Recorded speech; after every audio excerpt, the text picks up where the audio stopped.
Wait, first off, do you like war movies? This message is really, I think, relevant for today. I guess what you're saying exactly right is that it just war is madness. The powers that be are the ones that decide when a war happens, and young men and women are the ones that suffer. Are you ready, Nicholas? Yes, drum roll. Are you ready, Steve? Anthony? Mick? Okay. Well, all right, fellas. Welcome to the Video Lineup Podcast. I'm not looking at whatever that is. I'm looking at the top because we spin our monitor around. Handsome. I do look handsome, don't I? Yeah, and so do you. I like your Princess Leia head. Oh, that's who's the one lifting his hands? That's the most. Oh yeah, cool. No. Anyway, thank you for tuning in. Sorry about our rabbiting on. This week we are doing on the Video Lineup Podcast. The bridge on the River Kwai. I'm trying to pick up the Blu-ray in time with it, but I just couldn't. My little fingers couldn't get it. Oh, it's reflecting the light. The bridge on the River Kwai. Yes, I bought a physical copy of this. Did you watch all the special features? Yeah. No, I haven't. I don't even know if they have special features anymore. Do you remember when special features was like, oh, I'm going to get the Pirates of the Caribbean? Yeah. Hang on. Okay, side note. Is it Caribbean or Caribbean? I'd say Caribbean. Okay, I was going to say that and then I corrected myself mid-sentence thinking I wouldn't sound posh enough. Pirates of the Caribbean, and you'd be like, oh, I could get the 1-disc normal edition or I could get the 2-disc edition, and it's got all these special features, and you actually watch the special featers. Or with the Lord of the Rings, it was a 4-disc. Oh, yeah. Lord of the Rings. Yeah. Man, they set the standard for special editions. I think so. I remember my wife and I bought it when we were in Amsterdam on a holiday, and none of the television we could really watch because it wasn't in English, so we bought Lord of the Rings extended edition. Nice. Just watch that. Do you know that I'll give you a random stupid piece of trivia? I did the maths once. All 3 extended editions of Lord of the Rings added up together, 666 minutes. Oh, what is going on there? That's crazy. Illuminati. Yeah. I think it should be like 665 and 59 seconds. They should have cut something. Just cut my credit out. I don't care. Just take it off the end. Or add a few more minutes of just like black screen and music or something. Yeah. No. Anyway, that's funny. Yeah. Wasn't Peter Jackson was into horror? So yeah. Well, yeah. Did I go to see that with you at the Astor? No, I wouldn't have seen it with you. I did see some obscure movies with you over the years, but when Lord of the Rings came out, that was 2001, 2002, 2003. Yeah. I think it was probably or right after that. There was like a lot of buzz around around Peter Jackson because he made King Kong in 2005. Yeah. So somewhere in that, I graduated high school 2003. I think just after graduating high school, I went to the Astor Theatre and they had the first 3 films that Peter Jackson had ever made. And do you know what they were? I know I can do them in reverse order. Yep. Because it'll warm my brain up. Because Brain Dead is the 3rd one, which if you were a kid in the 90s at a video store, you definitely walked to the horror section and you saw Brain Dead. Yeah, okay. That was a good one. And it's actually like a horror comedy. It's more like Evil Dead than... Yeah. But I think it was called Dead Alive when it first came out. Then going back, his second movie was Meet the Feebles. All right. Yeah, I'm not sort of like... One? Yeah, Meet the Feebles is kind of like the Muppets meets... Well, it probably wouldn't be out of place these days because they have all these sorts of obscure left of center, like crazy stuff, but also like they're filthy, drug addicted, incestuous, like crazy. There's gangsters involved, but it's all with puppets. Wow. Yeah, it's so like the dude who made Lord of the Rings made this. I mean, of course he did because there's all that sort of stuff that sort of technology that's in those. It's like the preparation that needed to happen to create Lord of the Rings. This is the thing. It's the lead up to the Peter Jackson that we eventually get from all of the physical effects that are in Lord of the Rings. Now I've completely forgotten his first movie. Anyone who is listening will there it is. I just found IMDb. Bad Taste. Peter Jackson made while he was I don't know the name of it, but he arranged the letters or something he worked for a local newspaper. Okay. And was this in America or? No, he's Kiwi. He's from New Zealand. I know he's from New Zealand. No, this was he filming in America? No, he didn't film in America. Okay. So he made the movie with I don't remember how he got like a 16mm Bolex film camera, obviously saved up or something for it. Okay. And then while he was working at this newspaper, and he was like the dude who put the letters in the place where they're supposed to go, and then they've printed the newspaper, so odd shifts and things, I think. He on weekends over the course of like, I think 4 years, he made this movie, Bad Taste. He learnt how to bake the latex and make masks in his parents' oven. He made a double of either his house, or I think it might have been a local house that was like, you know, just a well-known house or something that he used as the exterior of things in the movie. Okay. Over the course of the movie, while he's shooting, one of his friends was in it, and then do you know how old he was? Like early 20s. Early 20s, yeah. Pretty sure, yeah. One of his friends was in it, and then I don't know why, but that friend dropped out. Well, that's just the sound of a zip, ladies and gentlemen. It's getting steamy in here. And Peter Jackson had to take on another role, so he's actually in the movie in 2 roles. He seems to like to do that. Yeah, he's always in there. He's always in there, but he was, and he ended up making a movie, and that made his career. I mean, it probably, you know, if he didn't continue on with momentum after that, he wouldn't have done much. But it's all a lot of self-starting stuff until Lord of the Rings took off. How did he promote it from New Zealand? That would be, I think, maybe uphill battle. I think you make a movie back then, it would have been more, you know.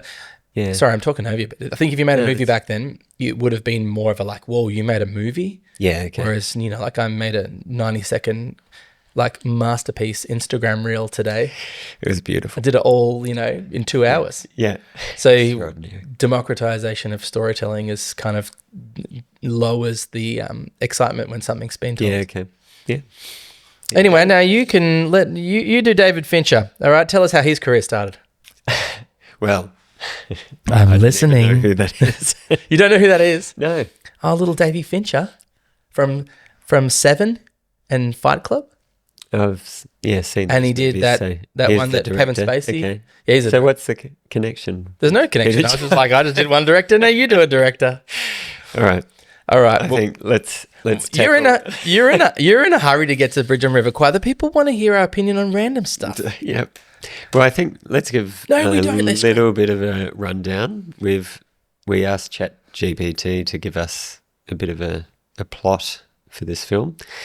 So The Bridge on the River Kwai, 1957, is a gripping World War II drama that follows British prisoners of war led by Colonel Nicholson, played by Alec Guinness, which I recognised him. He's the one actor that I... Famous from the brewery.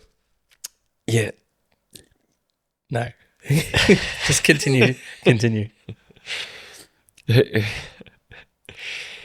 Who are forced by...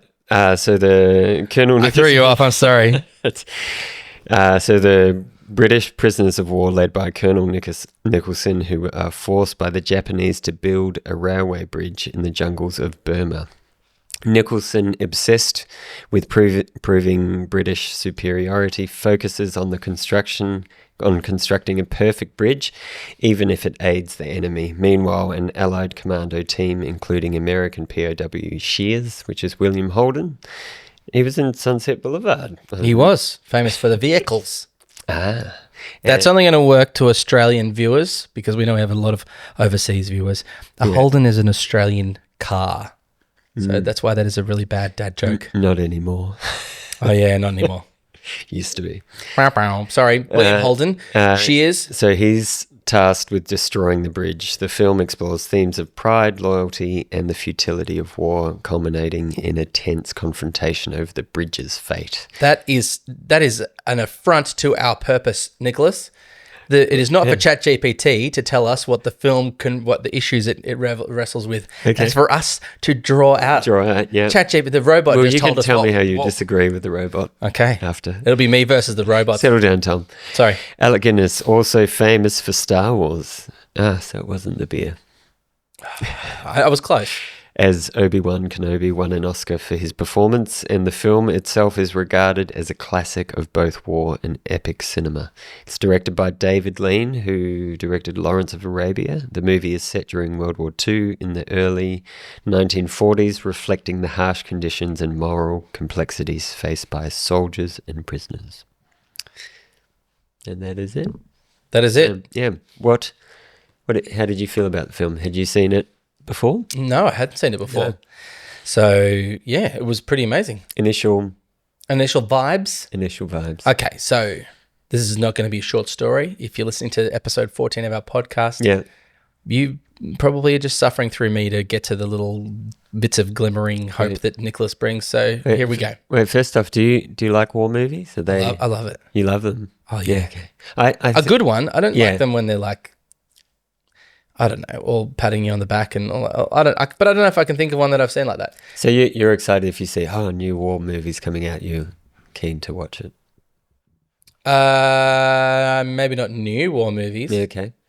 I don't know. You can. Depends. I really liked Fury. Have you seen Fury? No. Brad Pitt and Shia LaBeouf. Is it LaBeouf or LaBeouf? LaBeouf. I think LaBeouf. LaBeouf. Sounds like the name of a fancy restaurant. Yeah. We're going for dinner at LaBeouf. Yeah. Isn't beef beef?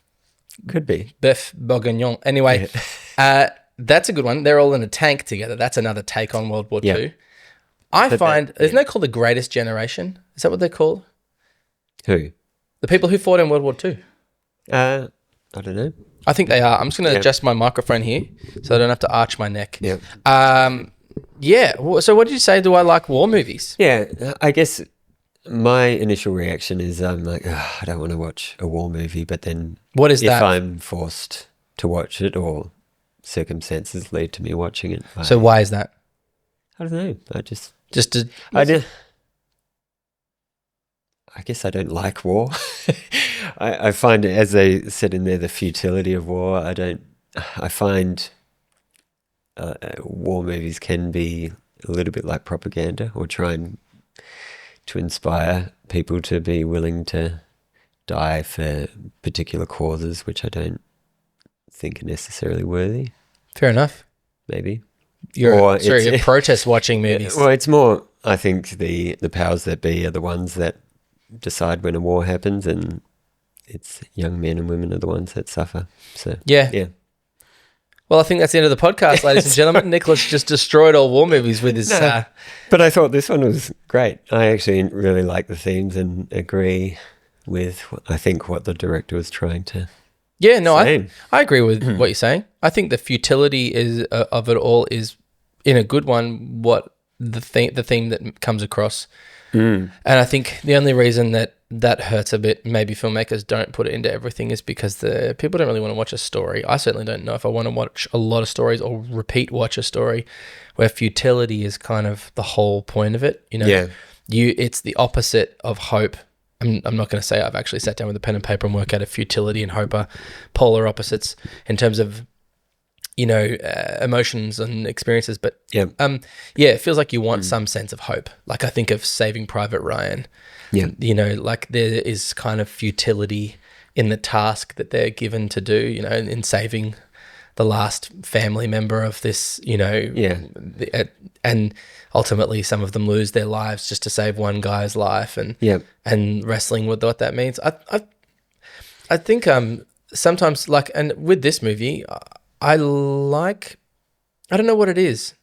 I can't put my finger on what it is. It's like, why do some people like sci-fi and others really can't stand anything futuristic? I can't think of I think the real challenge for me, honestly, would be what are the types of movies that I am not ever interested in watching? And you're going to have to fill the dead air because I'm going to sit here for a little while. There's literally, I grew up on like, I have two sisters and I watched Bring It On. Yeah. I didn't. Step Up came around at a time where I had Was that a war movie? Bring It On, yeah. It was, like dance movies and those sorts of things. Is that why you're a good dancer? Oh, yeah, phenomenal. We'll do a dance podcast separate to this one. I think that there are, even those genres, there's something to enjoy. I'm not going to watch our American Idol movies. This is a war movie, but it's I wouldn't say it's your typical war sort of film.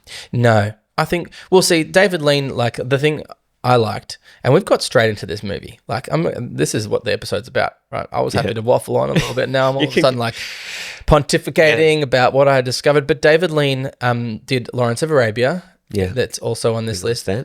Yeah, and then he made a film called Summertime with Audrey Hepburn. That's all shot in Venice, which I highly recommend. Okay. So he likes filming on location, doesn't he? Yeah, I guess he does. I haven't seen it. He's made a lot of movies. Yeah. Did he do From Here to Eternity? I don't know if he did. I'm not too An sure. Affair to Remember. I don't know. They named movies well back then. I mean, even if he didn't direct those two movies, but like, do you want to see From Here to Eternity? Coming to a cinema near you, All the good an names are affair probably to taken. an affair to remember. Yeah. Say it, Nicholas. It sounds good. An affair to remember. Yeah. Oh. And then, Dr. Zhivago. He made a few great movies. Yeah. Big movie, but they're all epics. Epic's the perfect word. But you know what's funny is that it feels like this is an epic, but if you think for a minute, it's not really an epic story. There's nothing like nowadays. David Lean's like this weird combination of Lawrence of Arabia has got an epic story. It lends itself to being an epic. Maybe Dr. Zhivago does. I'm pretty sure that's over a long period of time. This movie felt like it was this tiny little story. Yeah, well, as we read in the plot, it's pretty basic. Yeah, it is pretty basic. It's building a bridge and blowing it down. Blowing it down. Yeah. Huff and I puff and I blow it down. Yeah. What do you see? Blow it down suggests, and blowing it up. They're both the same thing. It's going to end up blowing it. That doesn't work either, does it? When they blew it up, it went down. If they didn't manage to blow it up, or blow it down, then they would have blown it. This is not good stuff. Is this a podcast? I don't know. But this is funny play on words here. Well, it sort of starts, the whole movie starts, and there are all these decrepit, like, is that the right use of that word? But like exhausted soldiers that have obviously clearly been recently captured or recently surrendered. And they go marching into this Japanese camp. Is it in, it's not Sri Lanka, is it? Ceylon is what it's called, but that's Sri Lanka now. Burma, which... It was in Burma, was it? Yeah. So anyway, they go in there and they basically have a confront. It's a lot of interpersonal stuff between General Saito and, did you say Stevenson? What's his name again? Nicholson? Nicholson. Yeah. Oh, well, close enough. Colonel Nicholson. Yeah, Colonel Nicholson. It's like this thing between them about who's going to buckle first over point of disagreement about how prisoners should be treated and stuff. Yeah. And I mean, based on what I've heard in documentaries and stuff, this is the most reasonable Japanese, like they say, reasonable is not a word I would use with him or something at the beginning. Yeah. He ends up... He was pretty reasonable. He was pretty reasonable. That's why I was surprised. I was feeling on edge, like he's going to push it and end up getting some of the prisoners killed. But I thought he was too. But apparently in the trivia I was reading about this, the general in this is based on an actual, I think his name is actual Saito as well. Yeah. And the two men, the real equivalent of Nicholson and the real equivalent of Saito in real life, had formed a strong respect for one another. Yeah. So much so that after the war, after Nicholson, or his equivalent, I don't know if that's his actual name, died, Saito made a pilgrimage to see his grave in England afterwards. Yeah, interesting. Yeah, so I think that the bond between the two men is portrayed in an interesting way. Like, that is kind of the story. Yeah. I mean, it's not a ton to talk about because, I mean, what did you think? I'm doing a lot of waffling, but what did you? Well, I was pleasantly surprised. I think with most of these films, I'm coming into them thinking there's going to be a message that I guess I don't agree with, but I find a lot of the time... It's 1957, Nick. They ain't got woke yet. Yeah, but I just like, they're critical of war and they show how horrible and, the quote at the end, madness. He's walking around with all the dead bodies, and that's what it is. Yeah. And I think we need to remind ourselves of that, especially as things seem to be approaching towards a potential another world war, that war is madness. Yeah, it is madness. I don't think there'll ever be a war like this type of war ever again. No, but I think it's still as frightening and with technology, but bring it right back to current events. Yeah, no, you're right. This message is really, I think, relevant for today. Well, what more? I'm trying to, and I could be completely wrong, but I can't think of an actual World War II movie that I've seen that would promote the idea of hoo-ha, let's go fight the enemy. Is that the right word? Yeah. Hooray. I don't know. But because I feel like they all come down on the side of war is hell. I mean, that's Yeah. kind of the frame, all of them are like that, isn't it? On Full Metal Jacket, that might be Vietnam. No, it's not World War II. I think it's Vietnam, but that's a lot of Vietnam movies. Yeah. Vietnam is a perfect example. Like, so many movies that come out of that are all like, this is pointless, just putting men in the meat grinder. So why do we end up there again and again and again? I've been reading the book of Ecclesiastes and talking about, when seeing nothing new under the sun. It's like we just keep making the same mistakes as humans. But, Yeah. and I don't know why. We all agree war is madness, but... Yeah. And then we tell each other stories like this. We're like, yeah, war is madness, but we just... Look, I don't... It's because the people who learn the lesson end up dying, and then other people forget that war, what it really is. Yeah. I think. But it's interesting the mindset of Colonel Nicholson sort of going into it. Yeah, so just so the viewers understand if they haven't seen this film, his main disagreement with General Saito is that the officers shouldn't be doing manual labor. And it's against the Geneva Convention. And the quote, Saito says, it's not a game of cricket.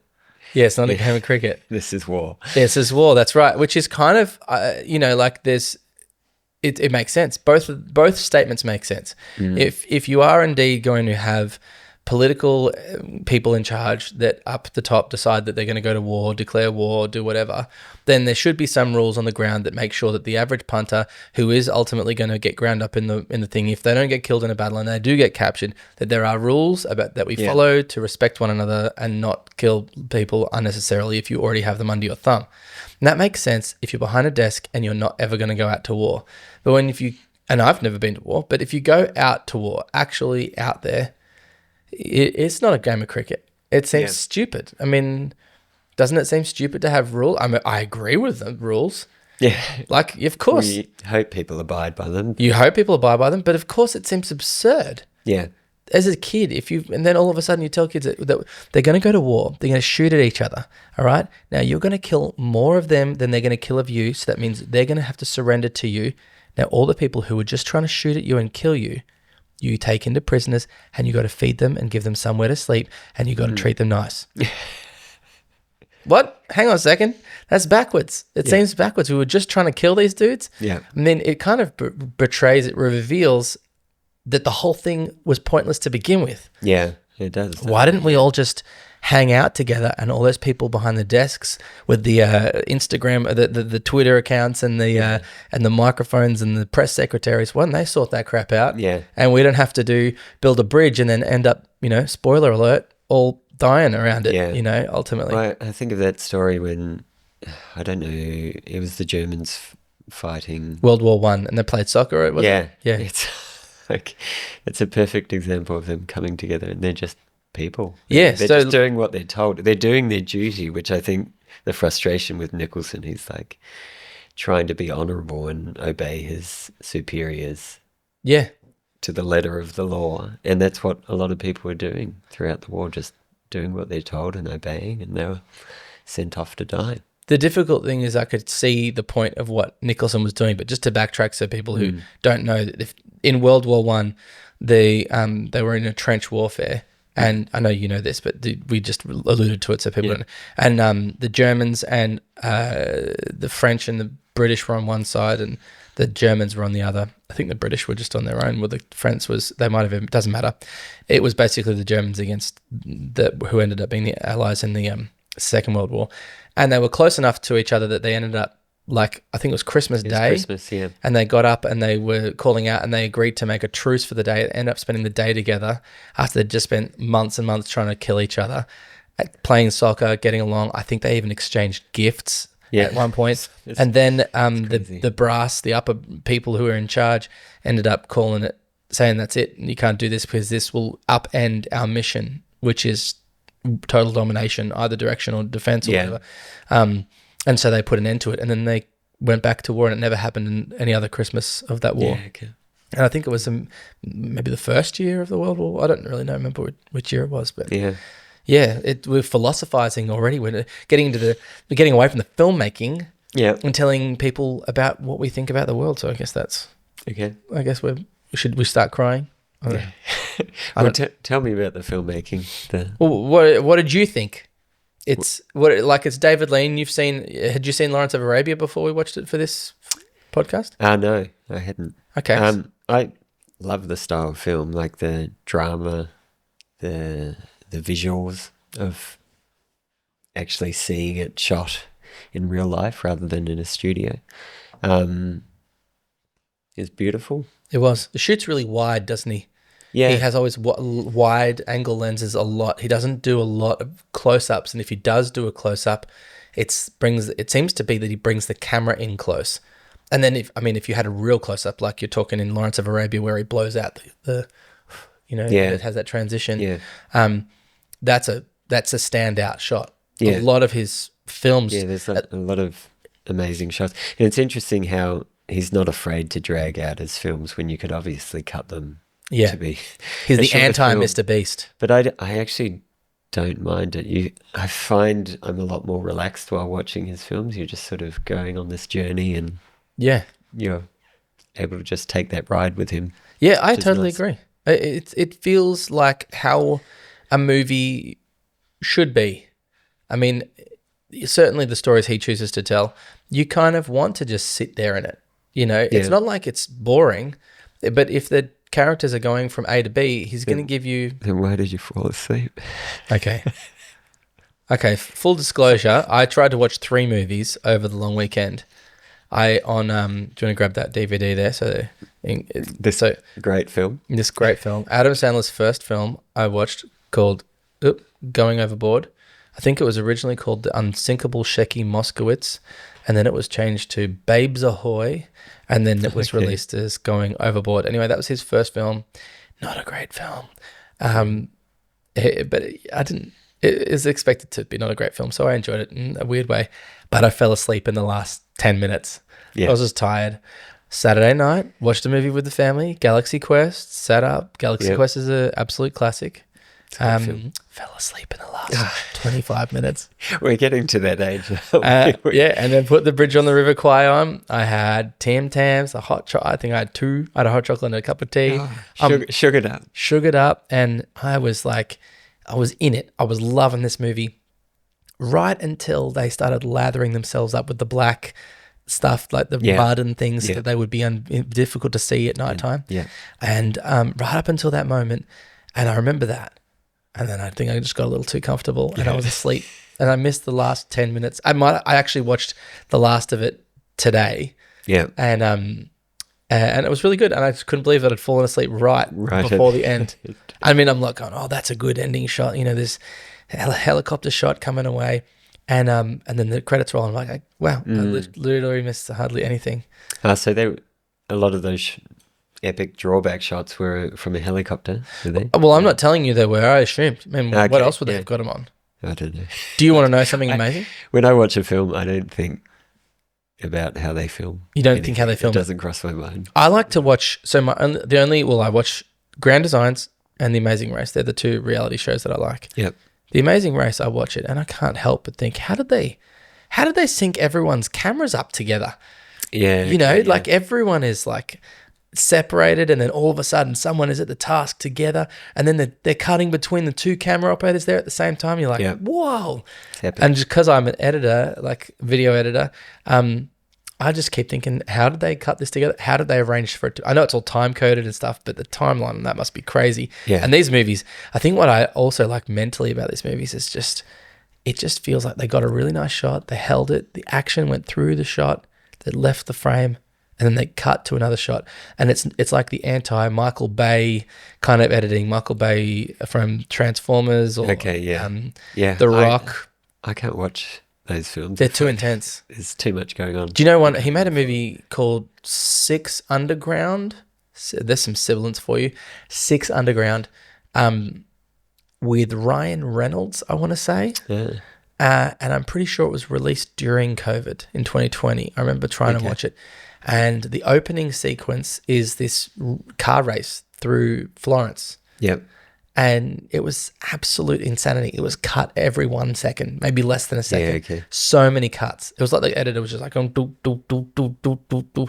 And I was like, no, I just turned the movie off. I think they're obviously doing it on purpose, though, to create a feeling. Yeah, probably to create a feeling. That's fine. They can have that feeling. I'm not saying it's bad. It's just not for me. Yeah. But my brain gets too tired. Like I fell asleep in Tintin, that 3D movie years ago. Yeah. Do you remember that? That's a good movie. I enjoyed it. It's really enjoyable. I like the vibe, the world creation, all that sort of stuff. But I was out. I was fast asleep by like 2/3 of the way through, and it was primarily because of the 3D glasses. My eyes get tired. Seems to be a theme. Yeah, I can fall asleep hard. Yeah. Dude, I could continue to podcast with you right now and just shut off 95% of my brain. I'm talking kind of like... That would be a really interesting podcast. It might be what you're currently experiencing. You never know. Yeah. Anyway, so yeah, I missed the last few minutes, but it's a good movie. Yeah, I think... So the helicopter shot thing, Haley, my wife mentioned, oh, that's a good helicopter shot. And so I've sort of tricked her into starting to see movies the same way as me. Yeah. But then I looked up the helicopters and like, did you know like the first commercial non-military helicopter was only like brought into production around 1946? Because I was thinking, when do you think helicopters were invented? Like you don't see them in World War One. You don't really see them in World War Two either. No. Not much. I didn't even think about that. Yeah. Yeah. And then by Vietnam, like obviously 20 years later, Yeah. it's all helicopters. Yeah. All you see is helicopters all over the place. Yeah. Then I don't see a lot of footage out of Korea. I'm just thinking in terms of wars. So this is 1957, so it would have been shot in 56. Yep. They're flying in a helicopter. Thing's only 10 years old. It's wild. They've only been around for 80 years at this point. Yeah. And there's no way I want to step foot in one helicopter ever. 80 years. They've got like all this fandangled thing. Yeah. David Lean's like, yeah, get me a helicopter shot for the last shot of the movie. Maybe throw a few more helicopter shots throughout the movie. He needs it. I don't think you'd be able to do it otherwise, right? Probably. Yeah, he'd probably treating it like new technology. Do you know the location where they're actually filming? Oh, Wait. are you testing me? I got no idea. I'm just not sure. Ask ChatGPT again. It'll tell us. It'll tell us how to feel about where it was shot as well. The robot thing. Yeah. I mean, it was my idea to use ChatGPT as well. I don't know, but I know that they did look for the creek, the River Kwai, and it was more like a creek, and so they didn't shoot at the real River Kwai. Yeah. Okay. Yeah. Well, How does that make you feel, Nicholas? Do you feel robbed? I'm okay about that. Right. It's the lie that tells the truth, isn't it? That's what they said. At some point, because the water went down at the end, and it was more like a little creek. I guess, yeah. So Wonder what qualifies. Where is the differentiation between a creek and a river? I'm not sure. It's probably where. Tell us in the comments. Yeah. Well, anyway. People talking. Anyway, so yeah. Do you get nostalgic, Nicholas? I do. Yeah. About certain things. Do you start to cry? No, I'm not very in touch with my emotions. I'm working on it. You're working on it. I did have an emotional event. I lost a loved one a few years ago, and I think since then I'm a bit more connected, and I find I do cry a little bit more. Not that I show it when I watch certain movies. So. Yeah. Yeah. I totally get that. I feel nostalgia hits me for things that I was never there. And this is so weird. This movie, something about the 50s is really appealing. Yeah. I know it's probably just because the idyllic 50s imagery that was 50s, 60s. baby boomer generation all being born, and then post World War II, a lot of the movies just sort of Technicolor is coming into houses which eat. Yeah. And but the thing is I was watching this movie and it was the colors, like just looking at it, like it, you could, and the sound, it was, you really felt like you were there, like in Burma or wherever it was being set. It looked hot, and the greens and the oranges of the dust and everything, even the way that they'd set up General Saito's office and everything, like felt very.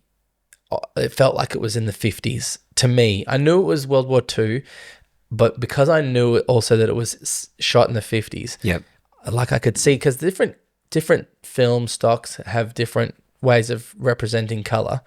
Not that I know how each of them works, but it does look different to digital movies these days. You know, everything's so crisp. I got a 4K restoration And every time it would hit a transition, so there's a lot of fades in this movie. David Lean likes his fades. Yeah. Originally, that shot where it goes, with the candle, the match in Lawrence of Arabia, that was meant to be a fade. But the editor, I can't remember her name, but she made it a quick cut and placed it in there as a temporary thing. Yeah, okay. Because fades, I click a button, boom, fade, right? Yeah. Back then, it would be a more complicated process. So, but he'd faded a lot in this movie. But back then, anyway, the reason is that she did the quick cut, and that's why it became a famous cut, because it just worked really well. Yeah, the quick cut worked better than a fade. Yeah. In this, he uses a lot of fades, and you see in the fades, obviously, they've got clean transfers of the entire scene of the film, and they've been able to upscale it and everything, but they don't have clean transfers of the transition scenes. So it sort of down reses at that moment for a couple seconds, and then goes back Didn't up. notice that. Yeah, you wouldn't. I don't know what copy you watched, but I went out. I was just on Apple. Oh yeah, well maybe it would have been 4K. But yeah, so just how it doesn't have something. It's still sharp. It was upscaled to 4K, but something about that thing. It's not so crisp. You know how movies are just so sharp now. Yeah. Like you'll never get a movie like this. No. Will you again? No, I can't think of. There's a filmmaker, James something. He made a movie. I actually really like him. While you're thinking, I was wondering about the sound, because there's a lot of voiceovers for the scenes outside.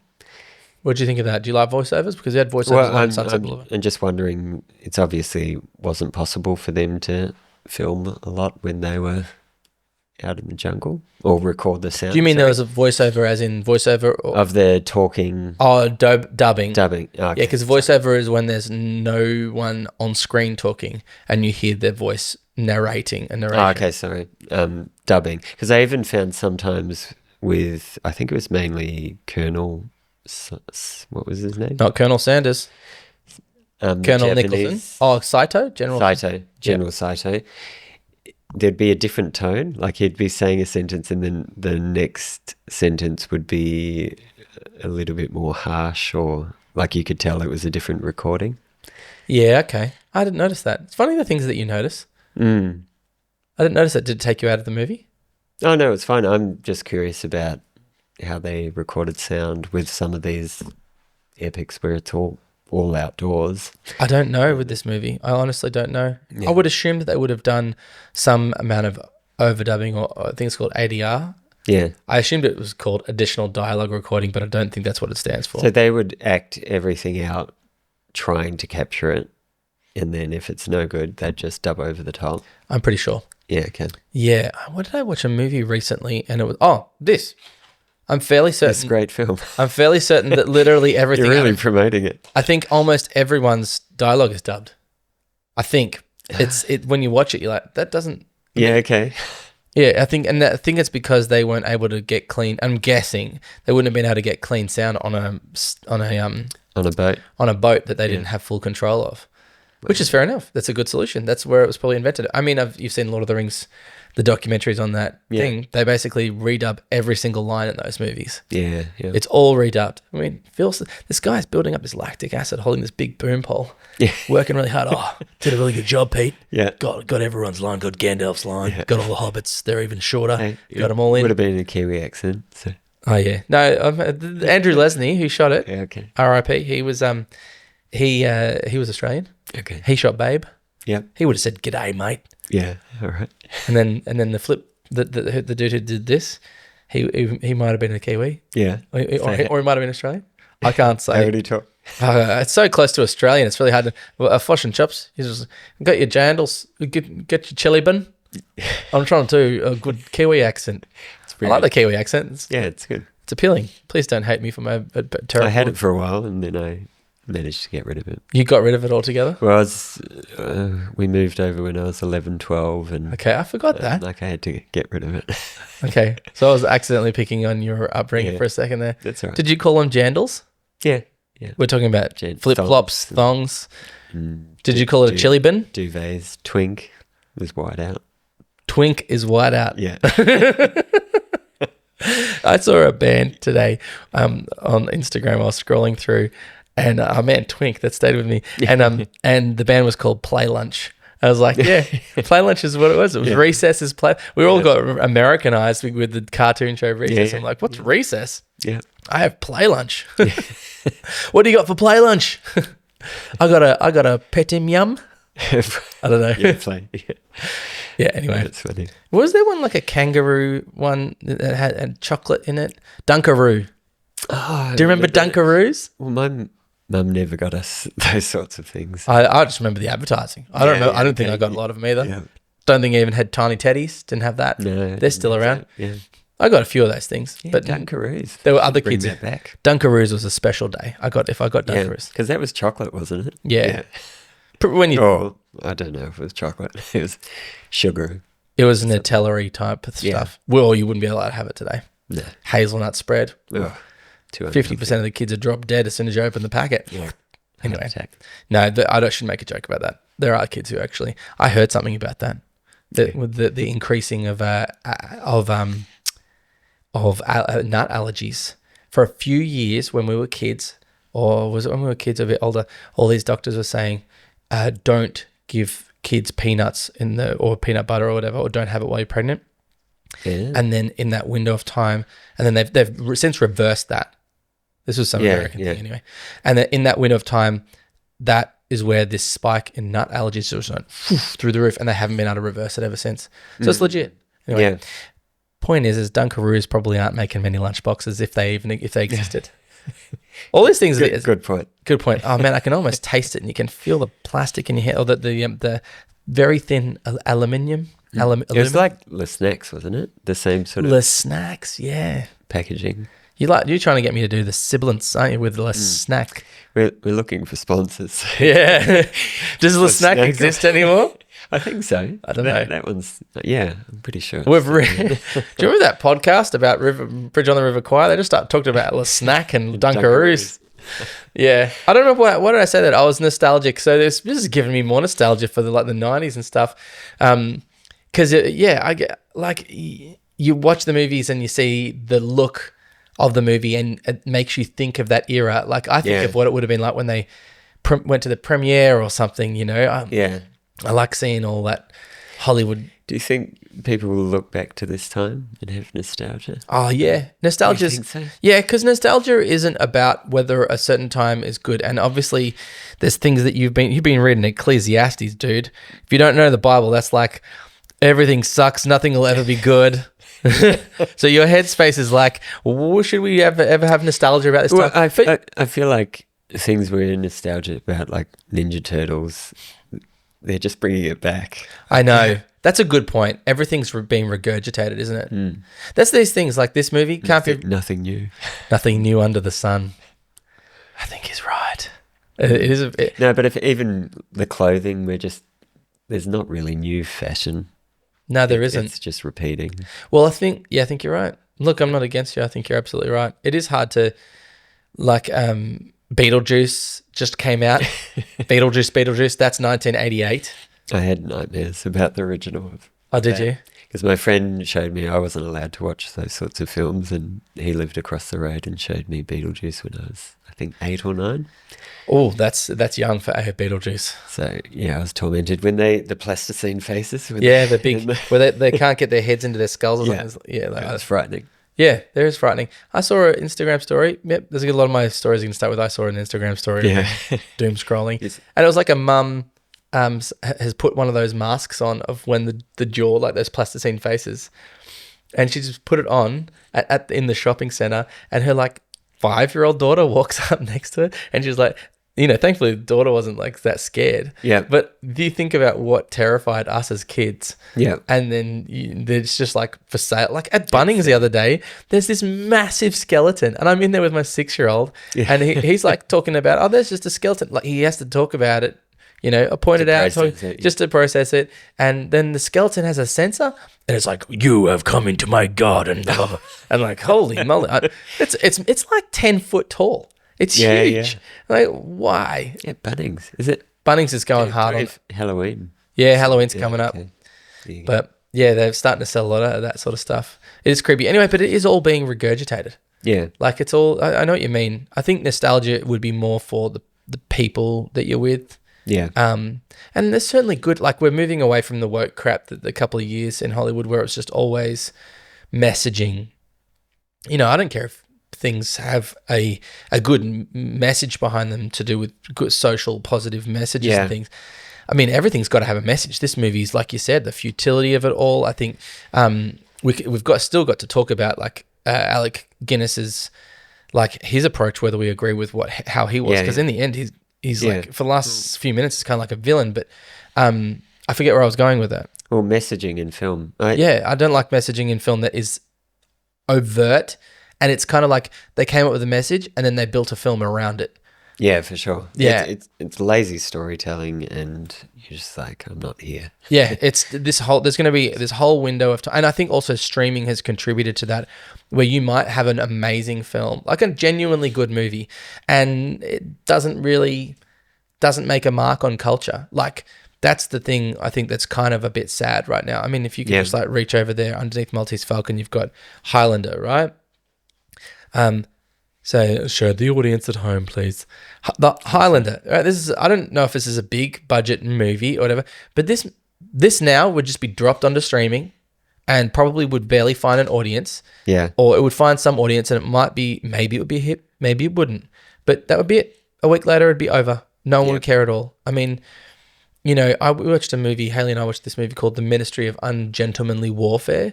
That's a good World War II movie. Yeah, okay. It might have a bit more of the message that you were talking about, where it's like, you know, pro-war thing, but it's very, very good movie. High recommendation, The Ministry of Ungentlemanly Warfare. Okay. It's got Henry Cavill. Love Henry Cavill. Yeah. And some other people that I cannot recall. I think there's another girl, Isa Gonzalez. I remember her name because my cousin's name is Eliza, and she's just the same without L. So Isa, and she's in Baby Driver as well. Okay, I like that film.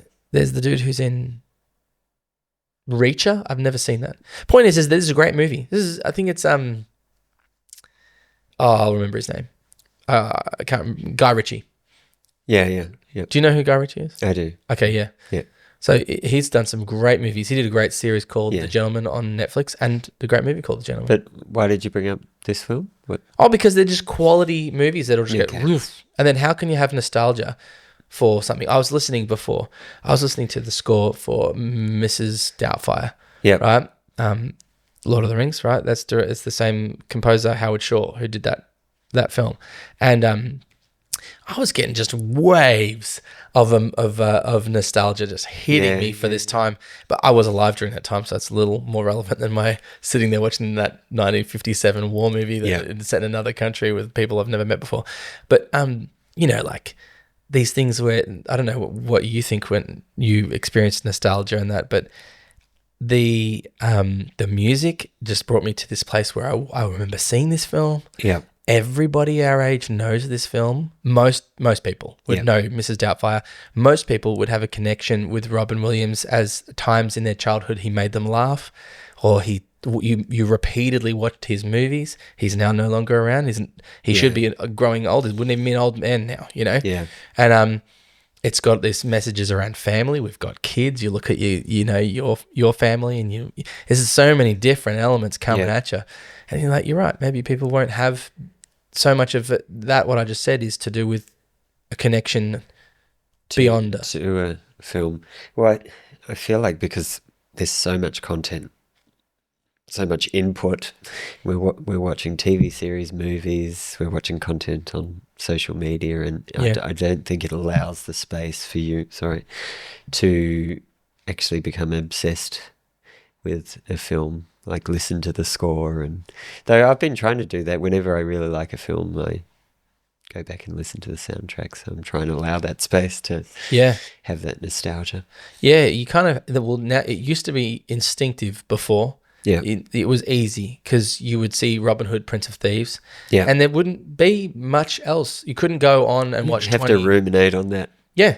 And next weekend. Yeah, exactly. You couldn't go on YouTube and watch like Ending Explained of Robin Hood, Prince of Thieves. And I'm not saying that those movies are bad, because every now and then you're like, what happened there? And you watch it and it's interesting, and you want to consume more about the story. But then the story doesn't feel like something given to you that that's with you. It's now something you've consumed. Yeah. And when this movie came out, Bridge on the River Kwai, it would have been this nearly 3-hour experience in the cinemas, and you would have come out from there, and many people who would have seen this movie would have had a very strong connection to World War II. Yeah. Or dare I say everybody who saw this movie. Yeah. Because it's like, what comes out 12 years after the end of World War II? So like everybody would have seen that movie and would have known World War II, and probably knew people who were in experiences like that, or knew of people. I mean, that's a pretty powerful, that's probably why it's so high on the list, let alone the fact that it's a really well-made film. Yeah. And I think that's the sad thing. That's what we're losing. That's why when movies do come out at the cinemas and they could be a bit of a phenomenon, it's kind of like, oh, I want to go. Like Top Gun Maverick was a good example. I can't remember the last time anything was really that big at the cinemas. Apparently Deadpool and Wolverine broke $1 billion, but that's no big deal anymore. It's like, no. And honestly, I don't think care about those films at all. I honestly think comic book movies don't have the capacity to draw people together. They've completely lost it. Like, just by virtue of being a comic book movie, it's digestible and chew up and spit it out. Like, it may be the greatest movie ever made. Full disclosure, Logan is phenomenal. Yeah. That's a comic book movie. It is up there in terms of storytelling and filmmaking and everything, with like the great westerns. It's definitely like a western sort of thing. It's very well made. It should be standalone, but by virtue of being part of this cinematic universe, it devalues anything it might say or do, especially now that the whole point of Logan is that he's old man Wolverine, old man Logan, he dies. He sacrifices it. He passes away, right? And for him to come back now in Deadpool versus Wolverine or whatever it is to be like, well, and also like, Robert Downey Jr. is about to come back as Doom or something, and like everyone's like, yeah, it's like Willy Wonka coming out. They need to know when to stop. They'll never stop. Just go, okay, we've told the story. That character's died. There's no coming back. There's no coming back, and I think it takes somebody with great integrity. I can't pick on someone for accepting millions of dollars to go and play a character. Heck, go and do it, especially if your other options are not amazing. Like there's only so many Oppenheimers that get made. He's looking for another role to do. I'm not picking on him. Fair play. Go and make play. But it's just sort of sad. That's like, even if he is playing a different character in it, it just almost feels like so in this movie, to spoil it for you, what happens is with General Nicholson, he is just giving these guys a purpose to build this bridge, and he's basically become so staunchly obsessed with and prideful over what they've achieved. There's a mention of the type of trees that they were supporting London Bridge for hundreds and hundreds of years, and he's like, oh, you can see him sort of getting this puff of pride about this thing that we've accomplished. Will stand beyond us, and perhaps facing his fate, he not knowing his whether he's going to make it through the war, which you never really see him contemplating that. He seems to just be this stoic sort of like. But I do feel like at the start he was trying to win the Japanese over by showing that they can be upright and work hard for them and do a good job. Yeah, well, it seems like he's almost he's trying to capitulate to them, and which in a certain way he kind of did win them over. He did win them over, and that was his only skill in that regard, because once he got that and he got the bridge built, he eventually becomes the villain for a couple of minutes of the movie before he realizes his fate. Yeah. And he can't, like, these people who die in this movie, they're gone. That's real. If you think about it, actually, it does have this parallel between people who made that movie knew about World War II. Yeah. Their loved ones didn't come home. Yeah. No one was raised from the grave. Yeah. And now, to have all the main characters die. Pretty much. Well, Jack Hawkins is the only one who lives, and he's also in the paramedic. Is it? paramedic. Well, there's obviously all the other prisoners.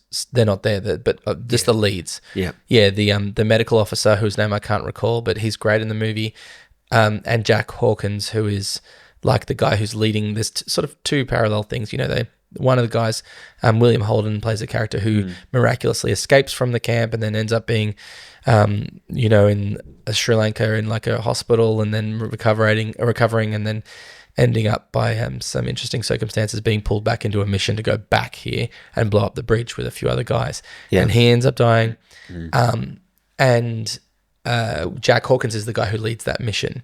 He's also one of the military officers in Lawrence of Arabia, Jack Hawkins. Okay. And I'm actually pretty sure Jack Hawkins is the name of the character in Treasure Island as well. Yeah. But I think because those people had a connection to World War II and their loved ones didn't come home, do you think nowadays, I'm just seeing if it is, Jim Hawkins. It's Jim Hawkins is the character in Treasure Island. I just finished reading that with the kids. So that because we don't have that now, or the people who go and fight in the wars, I mean, you literally just had that lady who's running for president say there's no one anywhere in the world on active duty at any war zone, and there's like 900 of them, and they're like Instagramming like, yes, we are. It's like they're out of sight, out of mind, Yeah. And if they are off to a war, it is, like you said, everyone disagrees with it. No one wants to be going fighting. It's silly, and it doesn't really seem to be a noble war. It seems to be war for oil or a war for, propping up. I'm not sure how I feel about those that are being sent. Like what they're thinking. Do they think along the lines of Nicholson that they're? Well, I don't know if that's noble and. Yeah, well, that was more so much I was getting at. I was just sort of saying, as a society, we don't have. If they die. No big deal. 13 people died when they left Afghanistan. They don't really talk about that, and at all. And plenty of people die. Like all the death and destruction is like a meh. That's what it's like. And so, what's a big deal if a character dies in our stories? Just bring him back to life. It's a game. Life is a video game. Respawn. It's cricket. Yeah, it's cricket. So it feels. Does that in that way? Do you think it reflects our society? Our filmmaking reflects our society. There's no finality. Well, I guess they're producing what they believe the public wants, and it seems like it is what most people want because they keep going to the movies, because otherwise they wouldn't be creating them, right? I guess, yeah. So it is a reflection on society. Do you think? I think with anything, our politics, movies, entertainment, that's a reflection of where society's at ultimately. Yeah. So, yeah, that's fair enough. There's I've just ranted. All I do is rant at you, Nicholas. I'm just going to insert this quote in here because I thought Shears said this to Nicholson. You've gone crazy with courage. How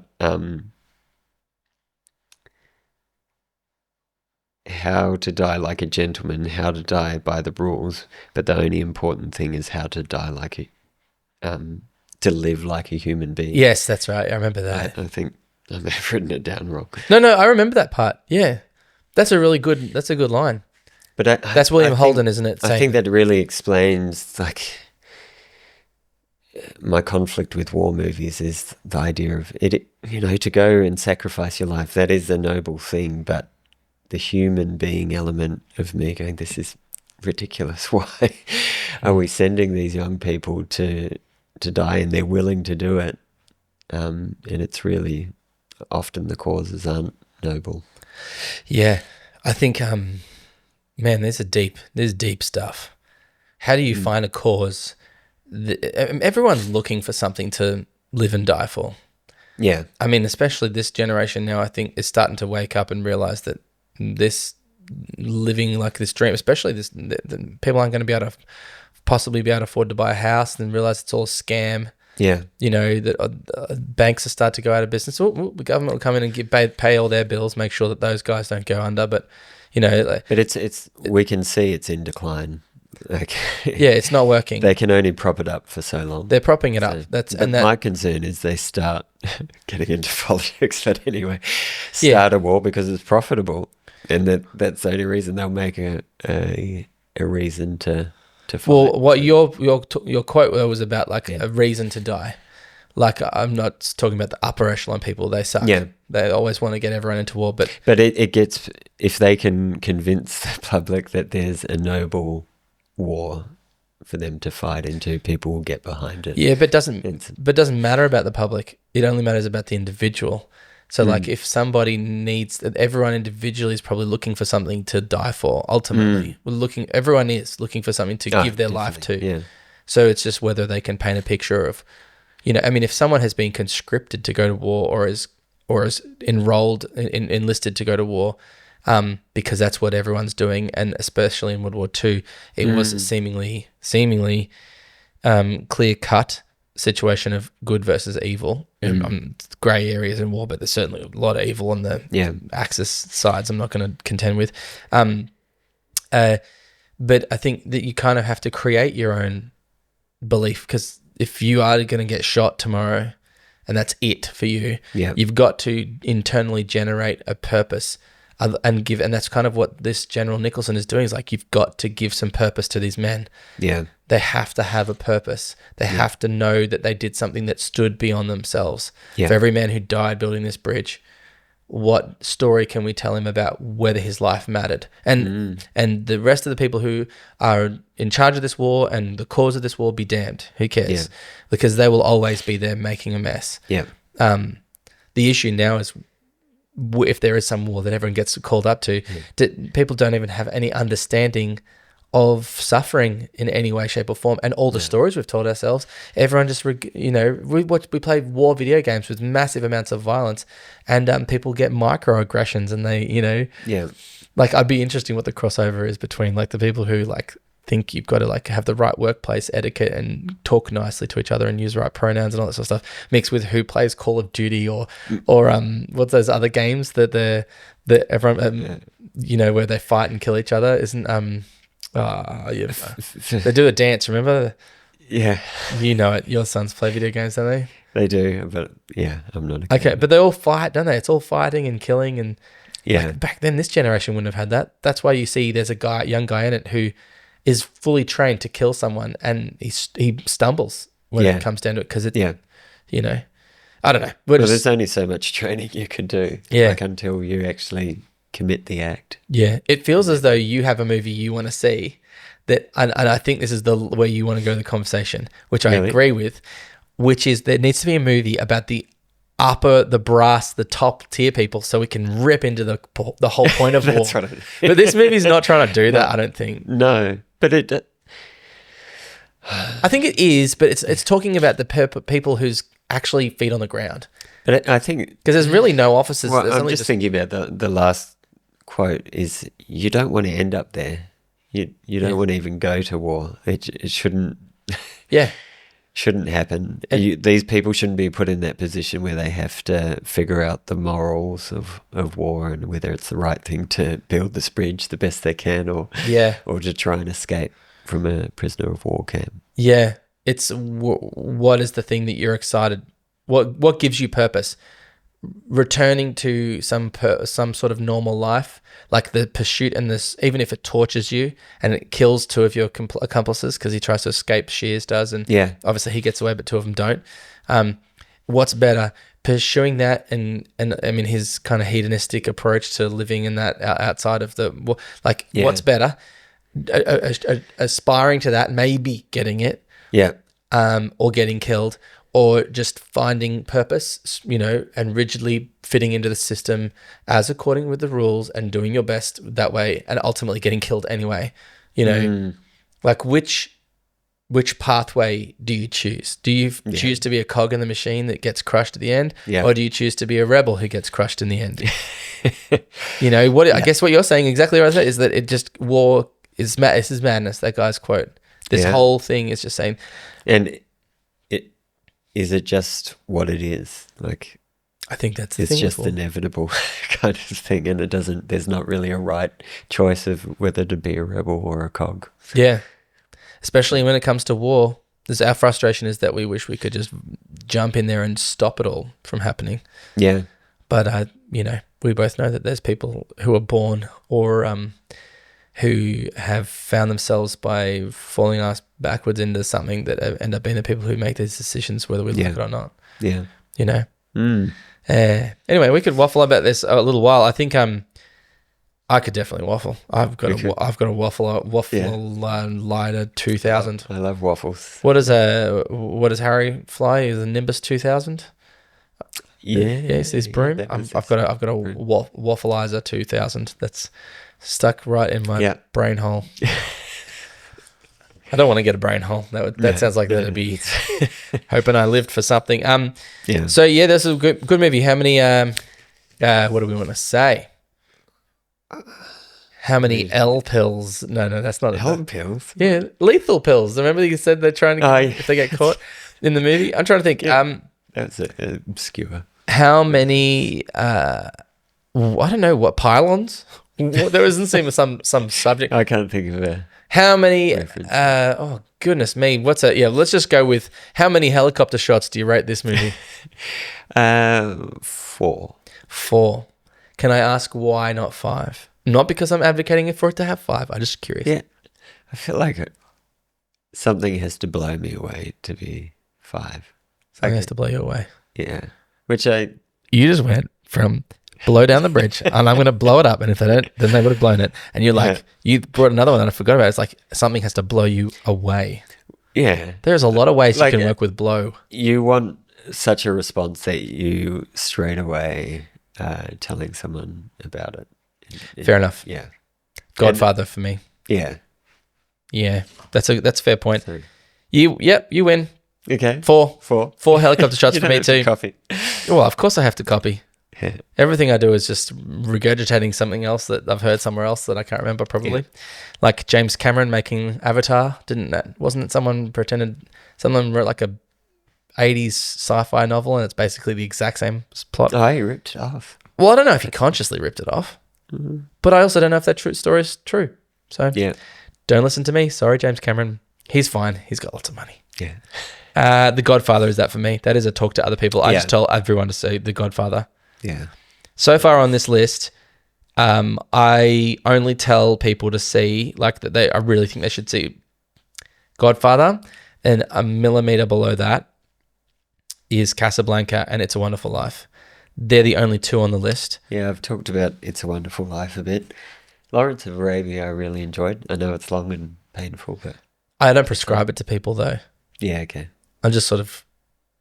If it comes up in conversation and they seem like, I'll be like, oh, that's a pretty good movie. The director that I was going to mention earlier that makes films today that feel like they have a similar pace to David Lean films, the few that I've seen, is James Gray.